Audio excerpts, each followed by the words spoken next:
Hello, students of Padma Coaching Classes. I am your professor, Advocate Jagdish Labre Patil. As you know very well, हर जगह पे corona के वजह से lockdown है and due to lockdown हर जगह पे बंद है, लेकिन पद्मा कोचिंग क्लासेस हमारे स्टूडेंट्स के स्टडीज को कभी लॉक नहीं होने देगा. दैट्स वाई हम हमारे स्टूडेंट्स के लिए लेकर आए हैं वीडियो लेक्चर्स. तो मैं आपका प्रोफेसर आज आपके सामने ओसीएम का लेक्चर लेने वाला हूं. और आप सबको तो पता ही है, हर सब्जेक्ट का सिलेबस जो है वो इस साल चेंज हो चुका है. हम लोग आज ओसीएम के बारे में डिस्कस करेंगे, that is organisation of commerce and management. Last year 11th standard में हमने बहुत सारे न्यू टॉपिक्स पढ़े थे. दिस ईयर भी हमें बहुत सारे नए नए टॉपिक्स पढ़ने के लिए मिलने वाला है और आप सबको इस साल ओसी पढ़ने के लिए लास्ट ईयर से ज्यादा मजा आने वाला है दोस्तों. तो चलिए एक नजर मारते हैं हमारे न्यू सिलेबस के ऊपर. ओसीएम में सबसे पहला जो आपका टॉपिक होगा, सबसे पहला जो आपका चैप्टर होगा, the very first one is principles of management. ये जो चैप्टर है दोस्तों काफी इंपॉर्टेंट चैप्टर है और इस चैप्टर में आपको बहुत सारा नॉलेज मिलेगा, क्योंकि इस चैप्टर में मैनेजमेंट के सबसे दो बड़े philosophers, that is Henri Fayol और दूसरा है एफ.डब्ल्यू. टेलर, इनके बारे में हमें इंफॉर्मेशन मिलेगी. इस चैप्टर में जैसे जिंदगी जीने के लिए कुछ प्रिंसिपल्स की जरूरत होती है, वैसे बिजनेस में सक्सेसफुल होने के लिए मैनेजमेंट के कुछ प्रिंसिपल्स की जरूरत होती है. और वो प्रिंसिपल्स के बारे में हमें इंफॉर्मेशन ये दो फिलोसोफर ने दी है, वो हम लोग इस चैप्टर में पढ़ने वाले हैं. उसके बाद हमारा जो सेकंड चैप्टर है दोस्तों वो है फंक्शंस ऑफ मैनेजमेंट. आपको तो पता है सबके कुछ ना कुछ काम होते हैं, उसी तरीके से मैनेजमेंट के भी कुछ काम होते हैं.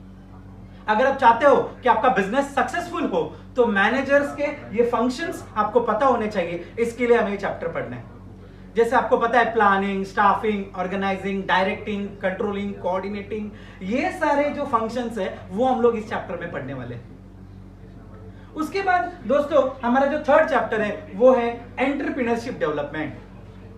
एंटरप्रेन्योर क्या होता है, एक एंटरप्रेन्योर का अपने बिजनेस के लिए क्या इंपॉर्टेंस होता है, एक आदमी एंटरप्रेन्योर बन सकता है तो एंटरप्रेन्योर बन सकने के लिए उसके अंदर क्या क्या क्वालिटीज होनी चाहिए, वो हम लोग इस चैप्टर में देखने वाले हैं. उसके बाद हमारा जो फोर्थ चैप्टर है वो है बिजनेस सर्विसेज. बिना हेल्प के बिजनेस कभी आगे नहीं बढ़ सकता है. लास्ट ईयर ओसीएम में आपने पढ़ा था ऑक्सिलरीज ऑफ ट्रेड, ट्रेड को हेल्प करने वाले फैक्टर्स, उन्हीं को डिटेल में 12th स्टैंडर्ड में दिया गया है. That is banking, transport, communication, warehousing, इसके बारे में इस चैप्टर में बताया गया है, वो हम लोग डिटेल में पढ़ेंगे. नेक्स्ट हमारा जो चैप्टर है दोस्तों वो है एमर्जिंग मोड ऑफ बिजनेस.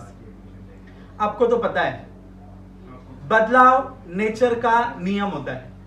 उसी तरीके से पहले के जमाने में जो बिजनेस हुआ करते थे उनमें अभी इन 21st सेंचुरी बहुत सारे चेंजेस आ चुके हैं और वो सारे चेंजेस हमें इस चैप्टर में बताया गया है, that is emerging modes of business. इसमें ई बिजनेस क्या होता है, ऑनलाइन ट्रांजैक्शंस कैसा करने का, पेमेंट कैसा होता है, ऑनलाइन बिजनेस कैसे कर सकते हैं, उसके एडवांटेजेस, डिसएडवांटेजेस, वो हमें इस चैप्टर में बताए गए. उसके बाद दोस्तों हमारा जो नेक्स्ट चैप्टर है काफी इंपॉर्टेंट चैप्टर है, that is social responsibilities of business. ऐसा कोई नहीं है जिसके ऊपर कुछ ना कुछ जिम्मेदारी नहीं है. हम सबके ऊपर कुछ ना कुछ जिम्मेदारी. जैसे मेरी जिम्मेदारी है अभी आपको लॉकडाउन में लेक्चर लेना, आपकी जिम्मेदारी है घर पर बैठकर पढ़ाई करना, आपके पेरेंट्स की जिम्मेदारी है स्टडी के लिए जो जो मटेरियल चाहिए वो आपको अवेलेबल करके देना. ऐसे सबके कुछ ना कुछ जिम्मेदारी होती है दोस्तों. But being a commerce students हमको रिस्पॉन्सिबिलिटीज पढ़नी है, लेकिन किसकी, बिजनेसमैन की. एक बिजनेसमैन होने के नाते उसका अपने एम्प्लॉइज के लिए क्या जिम्मेदारी है, अपने कस्टमर्स के लिए क्या जिम्मेदारी है, गवर्नमेंट के लिए क्या जिम्मेदारी है, सोसाइटी के लिए क्या जिम्मेदारी है, देन इन्वेस्टर्स के लिए क्या जिम्मेदारी है, शेयर होल्डर्स के लिए क्या जिम्मेदारी है, हम लोग इस चैप्टर में पढ़ने वाले हैं दोस्तों. उसके बाद हमारा जो अगला चैप्टर है वो है consumer protection. As you know very well हम सब कंज्यूमर्स हैं, कहीं ना कहीं से कुछ ना कुछ जरूर खरीदते हैं. बट आपको तो पता है आज के जमाने में कस्टमर्स को लूटा जाता है, उसका एक्सप्लॉयटेशन होता है. कुछ कुछ जगह पे तो कंज्यूमर को पता ही नहीं रहता है कि मेरे साथ चीटिंग हो रहा है, और जब पता चलता भी है तो कंज्यूमर कुछ नहीं कर पाता.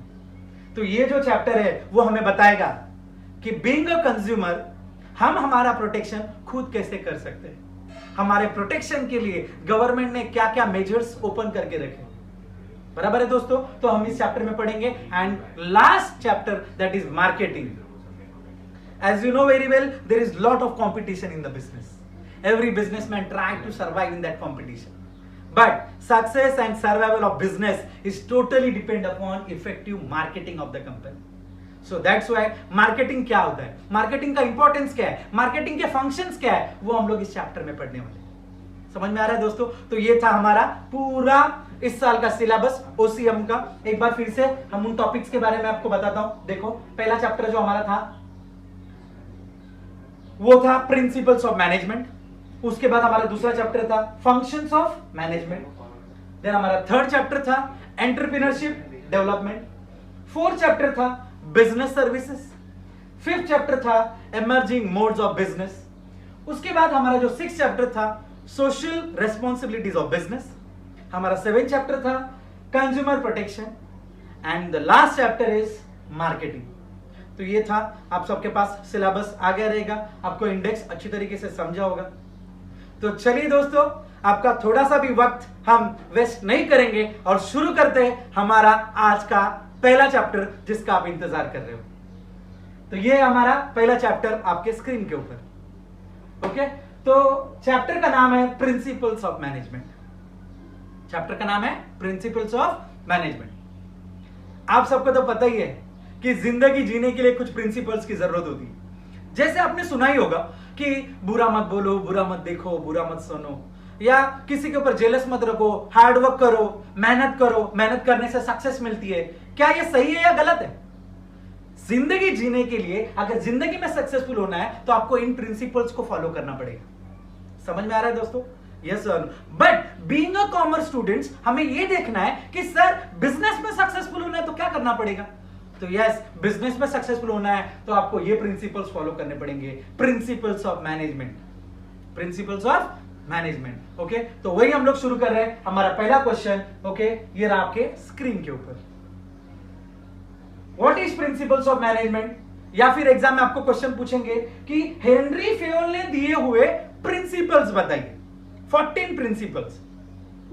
ठीक है बच्चे, तो हम लोग एक एक करके हमारा वो प्रिंसिपल्स पढ़ेंगे। लेकिन आप सबको तो पता है, हमने 11th स्टैंडर्ड में भी आपको पढ़ा है कि कोई भी क्वेश्चन शुरू करने से पहले हमें उसका इंट्रोडक्शन लिखना पड़ता है। आपके पास PDF आ चुका होगा हमारे सब्जेक्ट का, उसमें हमने इंट्रोडक्शन दिया है, लेकिन कुछ की पॉइंट्स हमने आपको ये स्क्रीन पर दिखा रहे हैं बच्चे, इंट्रोडक्शन के की पॉइंट, ताकि इससे आपको हेल्प होगी कि इंट्रोडक्शन को अच्छी तरीके से आप किस तरीके से इंट्रोडक्शन को याद रख सकते हैं। तो चलिए पढ़ते हैं, शुरू करते हैं हमारा इंट्रोडक्शन। ये जो कंसेप्ट है प्रिंसिपल्स ऑफ मैनेजमेंट की, ये देने वाले फिलोसोफर का नाम है, मैनेजमेंट के थिंकर का नाम है हेनरी फेयोल, जिनका फोटो आप देख रहे हो स्क्रीन के ऊपर। हमने आपके लिए अवेलेबल किया है, आपके PDF में भी वो फोटो वहां पर आपको दिख रहा होगा, गवर्नमेंट टेक्स्ट बुक में भी उनका फोटो है। तो हमारे यहां पर देखो, पहला लाइन हमने यहां पर स्क्रीन पर लिखा हुआ है बच्चे, the concept of principles of management is given by great management thinker Henry Fayol. Spelling अच्छे से याद रखना है बच्चे, क्योंकि एग्जाम में लिखते वक्त कुछ लोग स्पेलिंग ही बराबर नहीं लिखते। बराबर, कोई फाउल लिखता है, कोई फालूदा लिखता है। ओके यस, तो आपको अच्छे से देखना है, क्योंकि हम बोर्ड के पेपर भी जब चेक करते हैं तो उसमें भी आपको पता रहेगा बच्चे स्पेलिंग मिस्टेक करते हैं, उस बेचारे का नाम ही चेंज कर देते। ठीक है, तो हमें हेनरी फेयोल को हैप्पी रखना है। ओके, उसको बुरा नहीं लगना चाहिए। ओके, तो दैट्स व्हाई उसका नाम का स्पेलिंग आप अच्छे से याद रखो, फेयोल, हेनरी फेयोल उसका नाम है। ओके, तो पहला लाइन आप सबका याद हो गया रहेगा दोस्तों। बोलो, वहां पर घर पे आप बोल रहे होंगे, ऐसे मैं आशा रखता हूं। ठीक है, हाँ चलो स्टार्ट, बोलो मेरे पीछे। First, the concept of principles of management is given by great management thinker Henry Fayol. ठीक है, एक बार फिर से बोलते हैं, the concept of principles of management is given by great management thinker Henry Fayol. Okay, पहला लाइन बैठ हो गया दोस्तों, पक्का? यस और no?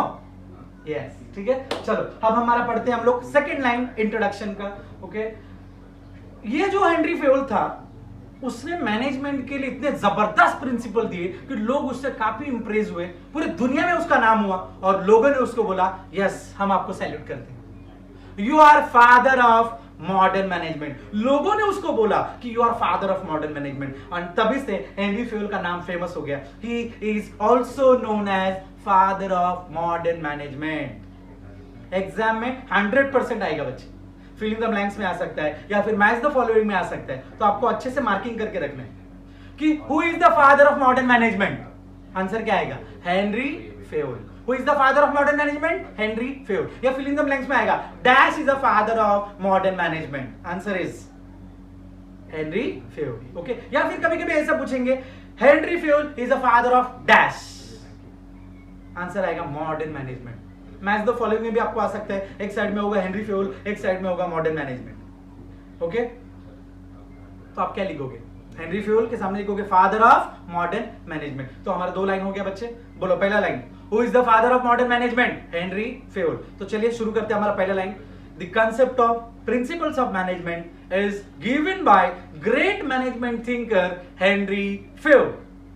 Due to his contribution towards management he is also known as father of modern management. क्या बोलते थे उसको? Father of modern management. क्या बोलते थे उसको? Father of modern management. Okay दोस्तों, उसके बाद हमारा जो थर्ड लाइन है वो हम लोग पढ़ेंगे। हेनरी फ्यूल बहुत मल्टी टैलेंटेड बंदे थे। उन्होंने 1916 में, दैट इज 1916 में एक बुक लिखा एंड उस बुक को नाम दिया जनरल एंड इंडस्ट्रियल एडमिनिस्ट्रेशन। क्या नाम दिया? आपके सामने बुक का नाम है, डबल इन्वर्टेड कॉमा में लिखा हुआ है, आपको वो इंपॉर्टेंट बुक का नाम है, उसको अंडरलाइन करके रखना है दोस्तों। That is industrial and general administration. उसकी किताब का नाम है, उसके बुक का नाम है, जो उसने कभी लिखा था?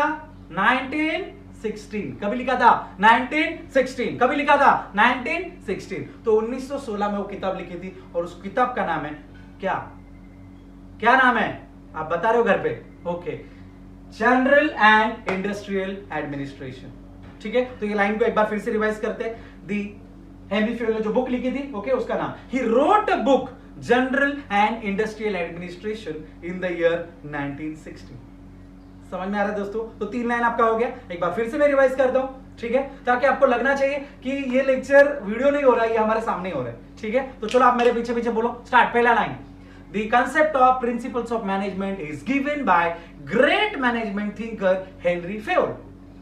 Due to his contribution towards management, he is also known as father of modern management. He wrote a book, General and Industrial Administration, in the year 1960. और आप सबको मैं बताना चाहूंगा दोस्तों, उसी बुक में उसने मैनेजमेंट के 14 प्रिंसिपल्स बताए थे। 14 principles. Okay, in that book he explained 14 principles of management. And आप सबको तो पता ही होगा, हेनरी फ्यूल ने बताया है कि these principles are very important, very important for the growth and expansion of our business. अगर आप चाहते हो आपके बिजनेस का ग्रोथ हो, अगर आप चाहते हो कि आपके बिजनेस का एक्सपेंशन हो, तो सबसे पहले दोस्तों इन सारे प्रिंसिपल्स को आपके बिजनेस में आपको फॉलो करना पड़ेगा। That's why these principles are very important. तो ये था हमारा इंट्रोडक्शन। एक बार फिर से मैं आपको बता देता हूं कि ये जो कंसेप्ट है प्रिंसिपल्स ऑफ मैनेजमेंट की, ये बताने वाले उस बंदे का नाम है हेनरी फ्यूल।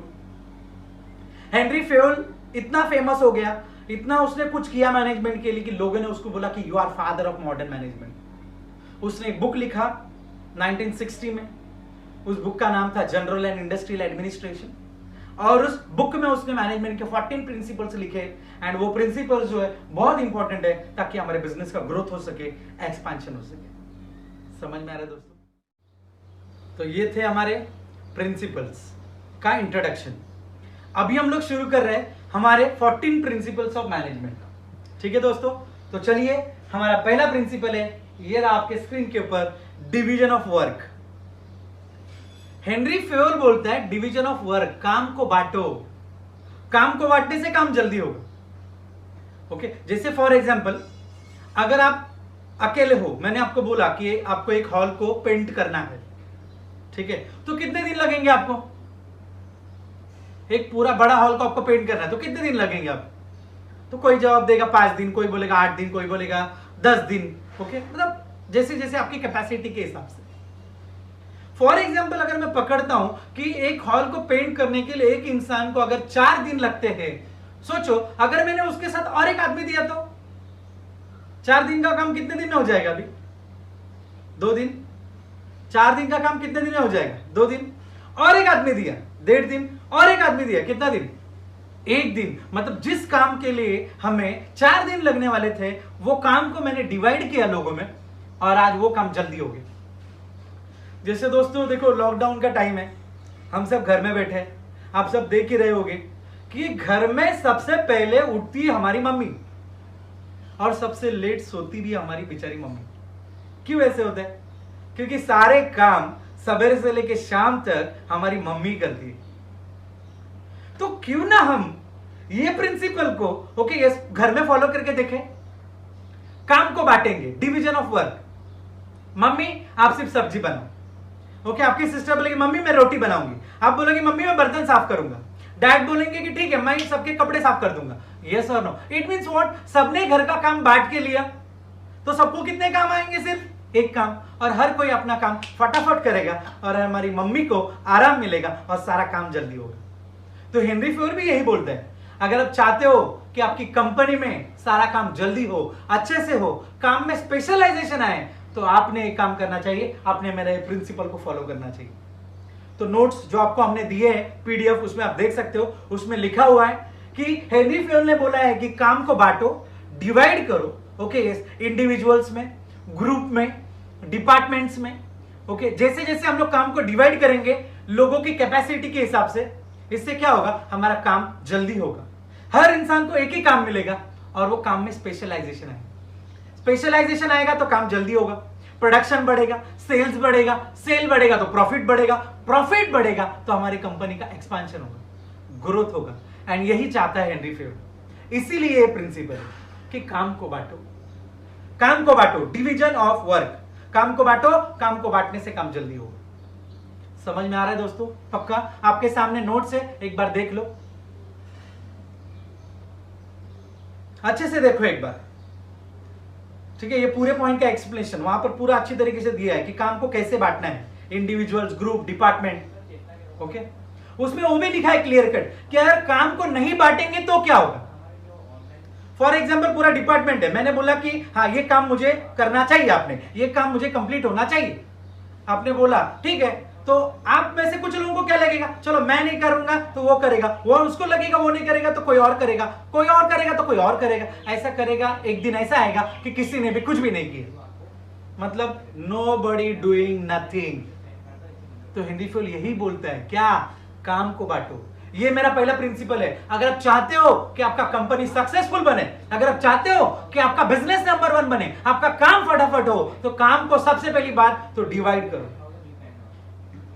काम को सबसे पहली बात डिवाइड करो। काम को डिवाइड करने से काम जल्दी होता है, स्पेशलाइजेशन आता है, ओके। लोगों काम फटाफट करेंगे, प्रोडक्शन बढ़ेगा, सेल्स बढ़ेगा, सेल्स बढ़ेगा तो प्रॉफिट बढ़ेगा, प्रॉफिट बढ़ेगा तो अपनी कंपनी का ग्रोथ होगा। समझ में आ रहा है? जैसे मैंने आपके मम्मी का एग्जांपल दिया, बराबर, घर का काम हम सबने बांट कर लिया तो हमारा काम जल्दी होगा, हमारी मम्मी को आराम मिलेगा और हर कोई अपने काम में स्पेशलाइज बनेगा। जैसे फॉर एग्जांपल मम्मी को अगर एक ही काम दिया कि मम्मी रोज सब्जी बनाएगी, तो मम्मी अलग अलग टाइप का सब्जी बनाएगी, वैरायटी बनाएगी। समझ में आ रहा है? आपको एक ही काम दिया, क्या? सिर्फ आपको बर्तन साफ करने हैं, तो बर्तन घसने में मास्टर हो जाओगे। पहले आपको आधा घंटा लगता था, फिर आपको 20 मिनट लगेंगे, फिर आपको 15 मिनट लगेंगे, फिर आप 10 मिनट में सारे बर्तन साफ कर दोगे। ये क्यों हो रहा है? क्योंकि आपको एक ही काम है और वही काम आप बार बार कर रहे हो। जैसे मेरा काम है टीचिंग करना, इतने सालों से मैं टीचिंग कर रहा हूं, सारी चीजें बाहर हो चुकी है। समझ में आ रहा है दोस्तों?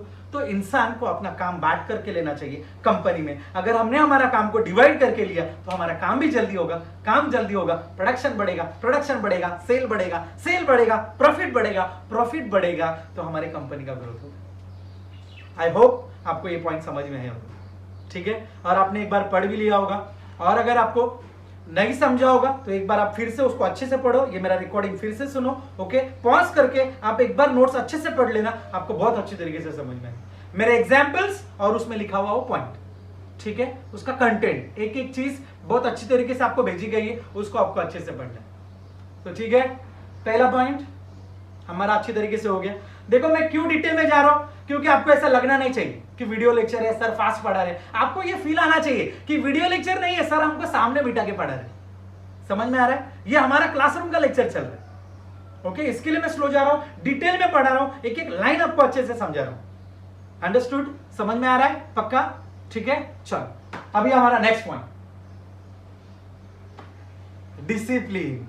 आप सबका फेवरेट पॉइंट, ठीक है, डिसिप्लिन। तो हेनरी फेवल क्या बोलता है ना, अगर आप चाहते हो कि आपकी कंपनी में सब काम अच्छे से हो तो ये मेरा सेकंड प्रिंसिपल फॉलो करो, जिसका नाम है डिसिप्लिन। क्या नाम है? डिसिप्लिन। क्या नाम है? डिसिप्लिन। ओके दोस्तों, discipline means what? General rules and regulations which is followed by workers as well as managers। जैसे अभी फॉर एग्जाम्पल वर्कर लेट आता है, मैनेजर वर्कर को डांटता है, क्यों लेट आया, आपको समझता नहीं, कंपनी में लेट आते हो मैं आपको सस्पेंड कर दूंगा, ऐसे वर्कर को डांटता है कौन? मैनेजर। सोचो अगर मैनेजर खुद लेट आया तो आप बोलोगे ना, मन ही मन में बोलोगे पे एक दिन कि यार खुद लेट आते हैं और हमें चिल्लाते हैं, खुद लेट आते हैं कोई पनिशमेंट नहीं, हम लेट आते हैं हमें चिल्लाते हैं। ओके, तो हेनरी फेवल क्या बोलता है कि कंपनी में discipline, rules and regulations workers ने फॉलो करना चाहिए, वैसे ही मैनेजमेंट ने भी फॉलो करना चाहिए। मैनेजमेंट ने भी फॉलो करना चाहिए। ओके, तो वर्कर को भी लगेगा कि नहीं, रूल्स सबके लिए सेम है, मैनेजर भी टाइम पे आता है तो मुझे भी टाइम पे आना पड़ेगा, ये बोलता है हेनरी फेवल, ये सजेस्ट करता है Henri Fayol. There must be discipline. Discipline में नहीं रहेगा, डिसिप्लिन अगर नहीं रहेगा तो आपकी कंपनी में कोई काम ठीक से नहीं हो, कोई किसी का सुनेगा नहीं। दैट्स व्हाई एक डिसिप्लिन होना बहुत जरूरी है। और अगर आप चाहते हो कि वर्कर्स ने आपका सुनना चाहिए, वर्कर्स ने डिसिप्लिन में होना चाहिए, तो सबसे पहले बच्चे मैनेजर को डिसिप्लिन में होना पड़ेगा। इसके लिए हेनरी फेवल बोलता है कि रूल्स एंड रेगुलेशन जो है वो वर्कर्स ने तो फॉलो करने ही चाहिए, साथ में मैनेजर्स ने भी फॉलो करने चाहिए वो सारे रूल्स जो जो कंपनी के लिए बनाए गए। फॉर एग्जाम्पल हम एक एग्जाम्पल लेते हैं। दोस्तों, आप आपके छोटे भाई को जाके चिल्लाओ, या छोटे बहन को आप चिल्लाते होंगे पढ़ाई के बारे में कि समझता नहीं है तुझे, पढ़ती नहीं है तू, घर में बैठी है, टाइम पास कर रही है, मॉम डैडी का पैसा वेस्ट कर रही है, पूरा दिन भर टीवी देख रही है तू, हाँ तुझे कुछ समझ में नहीं आ रहा है, हमें पढ़ना चाहिए, पढ़ लिख कर बड़ा इंसान बनना चाहिए। ओके, तुम्हारा छोटा भाई है, छोटी बहन सुनेगी और सीधा बोलेगी आप मुझे मत सिखाओ, आप क्या करते हो बताओ क्या पापा को, बताओ क्या मम्मी को। तुरंत वो ऐसा बोलेगा। क्यों ऐसा बोलेगा वो आपको? क्यों? क्योंकि आप खुद पढ़ाई करते नहीं, आप खुद मॉम डैडी का नहीं सुन रहे हो, आप खुद टीवी देखते रह रहे हो। अगर आप ऐसा कर रहे हो और आप आपके छोटे भाई को बताने जा रहे हो तो आपका छोटा भाई तो आपको बोलेगा ही ना कि पहले खुद कर फिर मुझे सिखा।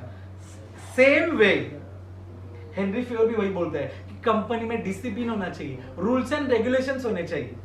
अगर rules and regulation worker follow करेगा तो same rules and regulations employ के साथ में मैनेजर ने भी फॉलो करना चाहिए, तो ये हमारी कंपनी सक्सेसफुल हो सकती है। ओके, तो ये डिसिप्लिन पॉइंट का हम लोग और एक एग्जांपल लेते हैं, ठीक है। पहले के जमाने ना बहुत अच्छे अच्छे संत हुआ करते थे और संतों की बात लोग मानते थे, सुनते थे, इतना ट्रस्ट करते थे लोग संतों के ऊपर। तो ऐसे एक बहुत बड़े संत थे, संत तुकाराम महाराज। तो लोग उनको काफी मानते थे, लोग उनकी बातें काफी मानते थे। तो एक दिन एक लेडी अपने बेटे को लेके संत तुकाराम महाराज के पास आई। महाराज जी बैठे थे और लेडी आई और बोलती महाराज जी मेरा बेटा है ना बहुत शक्कर खाता है, शक्कर मीन शुगर, ओके, बहुत शुगर खाता है, प्लीज आप इसको बोलो कि ज्यादा शक्कर नहीं खाए, शक्कर खाने से इंसान बीमार पड़ता है। तो तुकाराम महाराज जी बोले ठीक है मैं बोलता हूं, लेकिन एक काम कीजिए आप ना इसको अगले हफ्ते लेकर आइए, 7-8 दिन के बाद इसको आप लेकर आइए मेरे पास, ओके, फिर मैं इसको बराबर समझाता हूं। तो लेडी को बोला ठीक है, मतलब 7 दिन के बाद महाराज जी कुछ स्पेशल तरीके से मेरे बेटे को समझाएंगे जिससे मेरा बेटा समझ जाएगा और शुगर नहीं खाएगा। तो फिर 1 हफ्ते के बाद वो लेडी अपने बच्चों को लेके आती है, तुकाराम महाराज बैठे रहती है, बेटा आता है, ओके यस, बोलता है बैठो बेटा, कल से शक्कर मत खाना बेटा, ज्यादा शक्कर खाने से इंसान के हेल्थ में प्रॉब्लम हो सकती है। तो कल से आप शक्कर मत खाना। ओके, अभी आप जाइए। तो लेडी बोलती है कि महाराज जी, ये बात तो आप एक हफ्ते पहले भी बोल सकते थे। जब मैं पहली बार आपके पास आई थी, आपने मुझे वापस एक हफ्ते बाद बुलाया और वापस आपने बोला कि सिर्फ मेरे बेटे को इतना ही बात बोला आपने, क्या कि बेटा शक्कर मत खाना, शक्कर खाना बुरी बात होती है, उससे हेल्थ की तकलीफ होती है। ये बात तो आप पहले भी बोल सकते थे। बोलते हाँ महाराज जी, बोलते हैं उसके बाद में कि हाँ मैं बोल तो सकता था, लेकिन मैं खुद शक्कर ज्यादा खाता था। तो आप ही बताइए, अगर मैं खुद शक्कर ज्यादा खाता था, ओके, तो मैं आपके बेटे को कैसे बोलूं कि शक्कर मत खाओ? तो इस एक हफ्ते में मैंने शक्कर खाना बंद किया। अब मैं आपके बच्चों को बोल सकता हूं कि बेटा शक्कर मत खाना, शक्कर खाने से हेल्थ का प्रॉब्लम हो सकता है। तो बच्चे, ये एग्जाम्पल से आपको समझ में आया होगा डिसिप्लिन क्या है। अगर मैं चाहता हूं कि दूसरा डिसिप्लिन में रहे, तो सबसे पहले मुझे डिसिप्लिन में रहना। अगर आप चाहते हो कि कोई दूसरा मेरी बात सुने कि भाई कचरा यहां पर मत डालो, तो पहले मैं खुद वहां पर कचरा नहीं डालूंगा, ओके, उसके बाद में वो भी कचरा नहीं डालेंगे। तो सिमिलरली डिसिप्लिन पॉइंट हमारी कंपनी में भी अप्लाई होता है। हेनरी फेयोल यही बोलता है कि अगर आप चाहते हो कि आपकी कंपनी में सारे काम अच्छे से हो, तो आपने हमेशा आपका जो काम है, आपका जो रूल्स एंड रेगुलेशंस है, उसके बारे में वो आपके एम्प्लॉइज को और मैनेजर्स को दोनों को बताओ, और दोनों ने भी वो रूल्स एंड रेगुलेशंस फॉलो करने चाहिए। उसी को बोलते हैं डिसिप्लिन। अगर आप ऐसे करोगे, अगर आप डिसिप्लिन फॉलो करोगे, तो आपका कंपनी सक्सेसफुल हो सकता है। ओके, तो पहला पॉइंट हमारा क्या था? Division of work. दूसरा पॉइंट क्या था? डिसिप्लिन। ठीक है, दोनों भी पॉइंट आपको समझ में आए। पहले पॉइंट में मैंने आपको बोला था जो हमारा था पहला पॉइंट डिवीजन ऑफ वर्क, उसमें मैंने आपको बताया था काम को बांटो, काम को बांटने से काम जल्दी होता है। दूसरा पॉइंट हमने पढ़ा डिसिप्लिन। डिसिप्लिन में मैंने आपको बताया रूल्स एंड रेगुलेशंस, जो कि वर्कर्स ने भी फॉलो करने चाहिए और साथ में मैनेजर्स को भी फॉलो करने चाहिए। तो ही आपका कंपनी अच्छे से चल सकता है, तो ही आपका कंपनी सक्सेसफुल हो सकता है। तो चलिए, आई होप आपको ये दोनों पॉइंट समझे होंगे। अभी हम स्टार्ट करते हैं हमारा थर्ड पॉइंट। तो ये रहा हमारा third point, authority and responsibility. आप सबको जो पीडीएफ हमने भेजा है, उसमें देखो फर्स्ट लाइन में लिखा होगा ऑथोरिटी मींस व्हाट, और उसी में सेकंड पैराग्राफ में लिखा होगा फर्स्ट लाइन में रिस्पॉन्सिबिलिटी मतलब क्या। ओके, तो आप देख सकते हो वहां पर लिखा हुआ है authority means power to take decision, and second paragraph का फर्स्ट लाइन में लिखा होगा रिस्पॉन्सिबिलिटी के बारे में कि responsibility is a obligation to perform the duties. Okay, तो हेनरी फेयोल क्या बोलते हैं? ऑथोरिटी मतलब पावर, ओके, रिस्पॉन्सिबिलिटी मतलब obligation to perform the duties. तो हेनरी फेयोल क्या बोलते हैं? Authority and responsibility must go together. Authority and responsibility must go together, मतलब जिसको आप ऑथोरिटी दोगे उसको रेस्पॉन्सिबिलिटी भी देना चाहिए, और जिसको रेस्पॉन्सिबिलिटी दोगे उसको ऑथोरिटी भी देना चाहिए। अगर आपने पूरा ऑथोरिटी एक इंसान को दी, ओके, मतलब पूरा पावर एक इंसान के हाथ में दी और रेस्पॉन्सिबिलिटी एक इंसान के हाथ में दी, तो क्या होगा? जिसको रिस्पॉन्सिबिलिटी दिया, सिर्फ काम दिया, वो डिमोटिवेट हो जाएगा, बोलेगा यार मुझे तो कोई पावर ही नहीं, सारे काम मुझे ही करने पड़ते। ओके, देन ऑथोरिटी मतलब पावर, आपने सारा पावर मैनेजर को देके रखा है, तो मैनेजर के हाथ में पूरा पावर एक इंसान के हाथ में आने के वजह से वो उसका मिसयूज भी कर सकता है, और वर्कर डिमोटिवेट हो जाएगा, बोलेगा यार मुझे तो सारा रिस्पॉन्सिबिलिटी, मैनेजर को पूरा पावर। तो हेनरी फेयोल क्या बोलते हैं कि कभी भी authority and responsibility must go together. जिसको आप ऑथोरिटी दोगे उसको थोड़ा सा रिस्पॉन्सिबिलिटी भी दो, जिसको रिस्पॉन्सिबिलिटी दोगे उसको थोड़ा सा ऑथोरिटी भी दो। जैसे फॉर एग्जाम्पल, मॉम डैड ने आपको बोला कि ये लो घर की चाबी, 2 दिन के लिए घर के मालिक तुम, ये क्या हुई? ऑथोरिटी, बराबर। लेकिन घर में सवेरे और शाम साफ सफाई करने का, छोटे भाई को स्कूल से लेके आने का, उसको ट्यूशन में छोड़ के आने का, समझ में आ रहा है? घर में साफ सफाई होने के बाद खाना बनाने का, घर में छोटे भाई को खाना खिलाने का, उसको सुलाने का, वापस सवेरे जल्दी उठाने का, ये क्या हो गया? रिस्पॉन्सिबिलिटी। मतलब आपको एक हाथ में पावर भी दिया और दूसरे हाथ में क्या दिया? रिस्पॉन्सिबिलिटी। तो हेनरी फेयोल भी यही बोलते हैं एग्जैक्टली। अगर आप चाहते हो कि आपकी कंपनी सक्सेसफुल बने, तो authority and responsibility must go together. और लास्ट लाइन में लिखा होगा authority without responsibility and responsibility without authority is of no use. समझ में आ रहा है? ऑथोरिटी के बिना रिस्पॉन्सिबिलिटी अधूरी है और रिस्पॉन्सिबिलिटी के बिना अथॉरिटी अधूरी है। समझ में आ रहा है? ओके, तो ये पॉइंट फिर से एक बार मैं आपको समझा रहा हूं, थोड़ा सा डिफिकल्ट है लेकिन टेंशन लेने की काम कोई टेंशन नहीं, हम आपके साथ है। ओके, ऑथोरिटी एंड रिस्पॉन्सिबिलिटी, पहला लाइन में लिखा हुआ है authority means power to take decision and responsibility is obligation to perform the duties. समझ में आ रहा है? ओके, हेनरी फ्यूल क्या बोलता है कि कंपनी में ऑथोरिटी एंड रिस्पॉन्सिबिलिटी दोनों साथ में होना चाहिए। जिसको आप ऑथोरिटी दोगे उसको थोड़ा सा रिस्पॉन्सिबिलिटी देना चाहिए और जिसको रिस्पॉन्सिबिलिटी दोगे उसको थोड़ा सा ऑथोरिटी भी देना चाहिए। इससे क्या होगा कि हमने किसी को पूरा ऑथोरिटी दिया है तो थोड़ा काम भी दिया है, किसी को काम दिया है तो उसको थोड़ा ऑथोरिटी भी दिया है, इससे हमारे सब काम सही होंगे। और लास्ट लाइन में बताया ऐसा क्यों करना है, क्योंकि authority without responsibility and responsibility without authority is of no use, इसका कोई भी फायदा नहीं। समझ में आ रहा है? आई होप आपको समझा होगा। ओके, एक बार ये वीडियो पॉज करके आप मेरा वो जो नोट्स आपको मिला है वो आप एक बार देख लो, ठीक है? ओके, आई होप आपने पढ़ा होगा अभी, ठीक है? अभी हम लोग हमारा नेक्स्ट पॉइंट शुरू करते हैं। नेक्स्ट प्रिंसिपल काफी इंटरेस्टिंग है दोस्तों। ओके, हेनरी फ्यूल का ये प्रिंसिपल है, ये हमारे रियल लाइफ में भी काफी इंपॉर्टेंट है। यूनिटी ऑफ कमांड, आप स्क्रीन पे देख रहे हो, यूनिटी ऑफ कमांड, प्रिंसिपल का नाम है unity of command. It means what? तो हेनरी फ्यूल क्या बोलता है कि आपकी कंपनी में सबऑर्डिनेट्स बहुत सारे होते हैं, से वर्कर्स, बहुत सारे वर्कर्स होते हैं, तो उनको गाइडेंस करने के लिए एट अ टाइम एक ही सुपरवाइजर होना चाहिए। जैसे कि यहां पर देखो डायग्राम दिया हुआ है, पहला वाले डायग्राम में देखो, आप देख पा रहे हो जैसे कि ये रेड वाला है वो सुपरवाइजर है और ग्रीन वाला जो है नीचे हमने इसके लिए आपको बताया भी है। ओके, जो ग्रीन वाला है वो सबऑर्डिनेट है, मींस वर्कर। तो ये तीन वर्कर है, उनको देखो गाइडेंस करने के लिए कितने सुपरवाइजर है? एक। और दूसरे वाले डायग्राम में देखो सेम तीन वर्कर है लेकिन गाइडेंस करने के लिए कितने सुपरवाइजर आए? दो। अभी मुझे बताओ वर्कर किसका सुनेगा? दोनों भी supervisor at a time worker को गाइडेंस कर रहे हैं। ओके, क्या वर्कर काम को समझ पाएगा? क्या वर्कर काम को समझ पाएगा? नहीं, वो कंफ्यूज हो जाएगा। समझ में आ रहा है? चलो अभी हम लोग दूसरा एग्जाम्पल लेते हैं।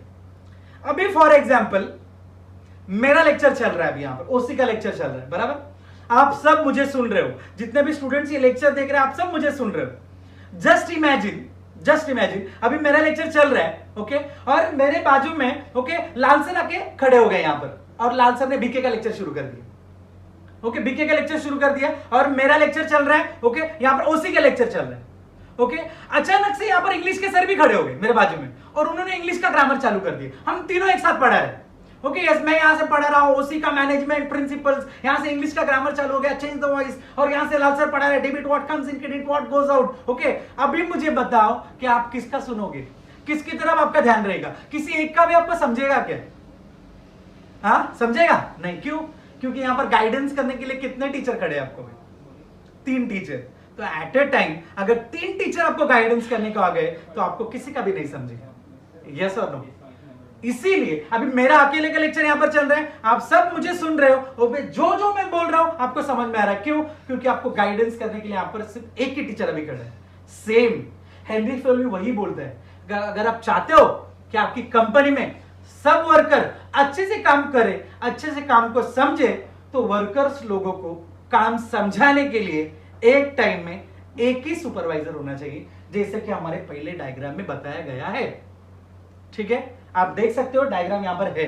ओके, आप एग्जाम में जब ये पॉइंट एक्सप्लेन करोगे तो वो पॉइंट एक्सप्लेन करते वक्त आपको ये दोनों डायग्राम अच्छे से निकालने हैं ताकि आपको अच्छे मार्क्स आप स्कोर कर सको। पहले वाले डायग्राम में हमने बताया कि यूनिटी ऑफ कमांड है, दूसरे वाले डायग्राम में हमने बताया कि यूनिटी ऑफ कमांड नहीं है। ओके, अगर यूनिटी ऑफ कमांड नहीं होगा तो वर्कर्स कंफ्यूज होंगे और फिर काम नहीं हो पाएगा, जो हमें चाहिए, जो डिजायर रिजल्ट हमें चाहिए वो काम नहीं हो पाएगा। समझ में आ रहा है स्टूडेंट्स? अंडरस्टूड? आपको जो पीडीएफ हमने भेजा है उसमें और एक एग्जांपल दिया है। फॉर एग्जांपल समझो मैं यहां पर एक टोमेटो सूप बना रहा हूं। ओके, मैं टोमेटो सूप बना रहा हूं, मुझे पता है सूप कैसे बनाते, मैंने सूप रेडी भी किया है। ओके, ये जस्ट अभी मैं आपको सर्व करने वाला हूं। उतने में आप में से एक जन उठ के आया, सर आप क्या कर रहे हो? आप सूप बना रहे हो? मैं भी जबरदस्त कुक हूं सर, एक काम करो, आप इसमें ना थोड़ा सा करेले का जूस डालो। मैंने बोला क्या? हाँ सर करेले का जूस डालो। मैं बोला क्यों करेले का जूस? ये तो टोमेटो सूप है, इसमें करेले का जूस कैसे डाल सकते हैं? सर मैं भी कुक हूं। ओके, आपको मेरी बात सुननी पड़ेगी, मैं नंबर 1 कुक हूं। मैं बोला ठीक है डाल भाई। Okay yes. और एक आदमी उठ के आया आप में से, बोलता है सर अभी आपने ये जूस किया है ना, इसमें ना थोड़ा सा 1 किलो मसाला डालो। मैं बोला भाई ये टोमेटो सूप है, इसमें मैं ऑलरेडी स्पाइसेस डाल चुका हूं और 1 किलो मसाला डालेगा? बोलता है सर मैं भी कुक हूं। अंडरस्टूड? मैं बोला ठीक है डालो भाई। और एक जन उठ के आया, बोलता है सर आप इसमें एक काम करो, थोड़ा सा है ना शक्कर डालो। मैं बोला शक्कर? अरे ये टोमेटो सूप है। सर आप मेरी बात नहीं मान रहे हो, मैं भी कुक हूं। मैं बोला ठीक है यार सब लोग कुक है। और एक जन उठ के आया, सर इसमें कलिंगड़ का जूस डालो। कोई उठ के आया बोलता है सर इसमें ना आप है ना फ्लेवर्ड वाला है ना फ्रूट जूस डालो। मैंने बोला यार सब आ रहे हैं, सब कुक है, सब मुझे गाइडेंस कर रहे हैं, सब इसमें जो जो जो चाहिए वो लेकर आ रहे हैं, उसमें मिक्स कर रहे हैं। ओके अब ये सूप रेडी हो गया। ठीक है, अभी आप में से किसी एक को पिला दिया। अभी आप मुझे बताओ ओके खतरनाक सूप जो हमने बनाया किसी को पिलाया, उस बेचारे की क्या हालत होगी? तो इससे क्या होगा? इससे क्या हुआ? Too many cooks spoil the soup. Okay, too many cooks spoil the soup. मैं अच्छे से सूप बना रहा था ना, ओके इतने सारे कुक के आने की जरूरत थी क्या? नहीं, लेकिन फिर भी आए कुक और उसमें बोलता है इंग्रेडिएंट्स डाले, ओके और सूप का पूरा क्या हुआ वो आपने देखा। ठीक है, तो हेनरी फेयर भी यही बोलता है, आपके नोट्स में हमने लिखा है too many cooks spoil the soup. Okay वो एग्जांपल है, अच्छे से एक बार पढ़ लेना। तो हेनरी फेयर भी वही बोलता है कि अगर आप चाहते हो कि कंपनी में आपके वर्कर्स आप जो इंस्ट्रक्शंस दे रहे हो उसको अच्छी तरीके से सुने, तो हमेशा याद रखना एक टाइम पे एक ही सुपीरियर गाइडेंस करेगा। समझ में आ रहा है? अंडरस्टूड? ये पॉइंट को अच्छे से पढ़ लेना। ओके अच्छे से देख लेना, एक एक लाइन देखना, जो भी डाउट्स है आपको। ओके आई होप आपको डाउट्स तो नहीं होंगे, ठीक है, लेकिन फिर भी एक बार देख लेना। ओके चलो अभी हम स्टार्ट करते हैं हमारा अगला प्रिंसिपल। ओके देखिए अगला प्रिंसिपल है रेम्यूनरेशन। ओके अभी बहुत सारे लोगों को इसका मीनिंग नहीं पता होगा। ओके अगर मैं इसके जगह पे एक वर्ड आपको बताऊं तो आप बोलोगे हाँ ये तो बहुत इजी है। ओके रेम्यूनरेशन का मतलब होता है सैलरी। रेम्यूनरेशन का मतलब होता है सैलरी।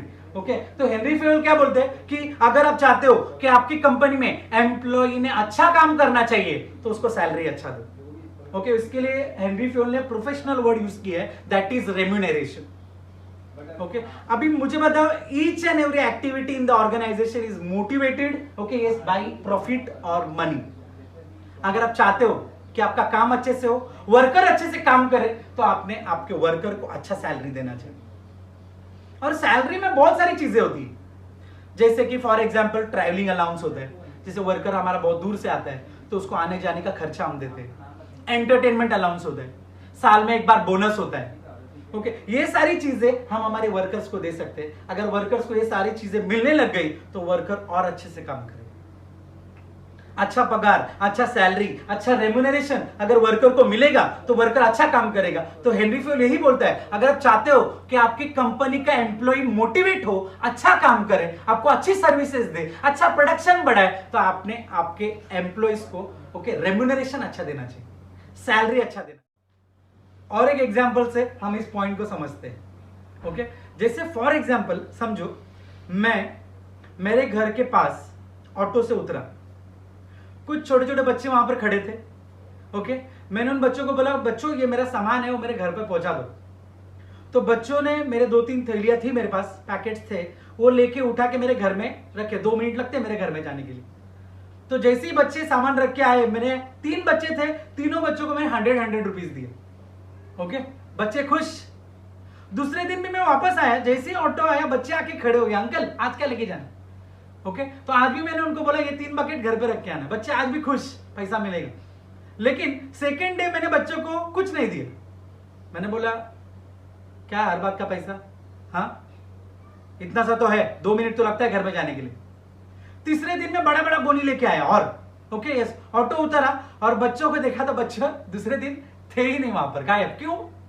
क्यों ऐसे हुआ?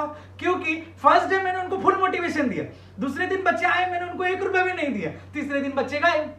सेम अगर आप चाहते हो आपकी कंपनी में एम्प्लॉय अच्छे से काम करे तो आपने आपके कंपनी के एम्प्लॉय को अच्छा सैलरी देना चाहिए। इट मींस हेनरी फ्यूल के लैंग्वेज में आपने उसको अच्छा रेम्यूनरेशन देना चाहिए, क्योंकि सैलरी अच्छा दोगे तो वर्कर मोटिवेट होगा, मोटिवेट होगा तो वर्कर अच्छे से काम करेगा, अच्छे से काम करेगा तो प्रोडक्शन बढ़ेगा, प्रोडक्शन बढ़ेगा तो सेल बढ़ेगा, सेल बढ़ेगा तो प्रॉफिट बढ़ेगा, एंड प्रॉफिट बढ़ेगा तो हमारी कंपनी का ग्रोथ होगा। जैसे हेनरी फ्यूल ने स्टार्टिंग में इंट्रोडक्शन में हमने बताया था कि ये प्रिंसिपल आपके बिजनेस का ग्रोथ करवाएंगे, आपके बिजनेस को एक्सपांड करवाएंगे। समझ में आ रहा है? तो ये पॉइंट बहुत बहुत इंपॉर्टेंट है। तो टोटल मैंने 5 पॉइंट के बारे में आपको ऑलरेडी बता चुका हूं, ठीक है। एक बार आप उन पॉइंट्स को रिवाइज करना, और अगले लेक्चर्स में हम आगे के पॉइंट्स पढ़ेंगे। ओके, आज के लिए इतना ही काफी, ठीक है, क्योंकि एक साथ हम सारा पढ़ाएंगे तो आपको समझ में नहीं आएगा। ओके, और आपको तो पता ही है, आप बिल्कुल भी टेंशन मत लेना, आपका जो पोर्शन है वो इसी तरीके से हम आहिस्ता आहिस्ता कंप्लीट करवाएंगे। ओके, जैसे उस दिन लाइव मीटिंग में लाल सर ने आपको समझाया था, पूरा शेड्यूल सर ने आपको बताया था कि किस तरीके से प्रीलिम होगा, किस तरीके से हर एक एग्जाम होगा, किस तरीके से आपका पोर्शन कंप्लीट होगा। आप बिल्कुल भी टेंशन मत लीजिए।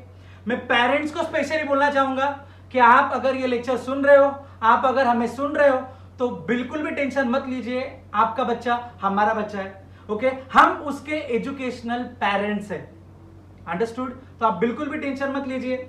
लाल सर ने आपका सारा टेंशन ले लिया।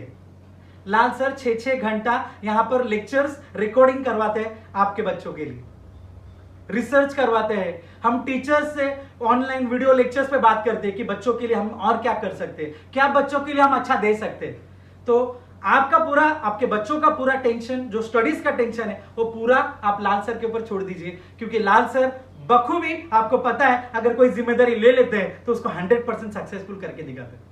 तो आप आपके बच्चों के स्टडीज का टेंशन बिल्कुल भी मत लीजिए। सिर्फ आप, हम जो हमारी लिंक आपको आएगी, उस लिंक पे आप हमारे लेक्चर्स को सुनते जाइए। हमारे टीचर्स जो आपको होमवर्क देंगे वो अच्छे से आप घर पे करते रहिए। हमारी जो टीम है, एडमिशन टीम, जो आपको जो एडमिशंस की लिंक भेज रही है, उसमें आपको जो भी इंफॉर्मेशन दी है वो आप उसको फॉलो करो। आप ऑनलाइन एडमिशंस उस लिंक के थ्रू ले सकते हो, ठीक है।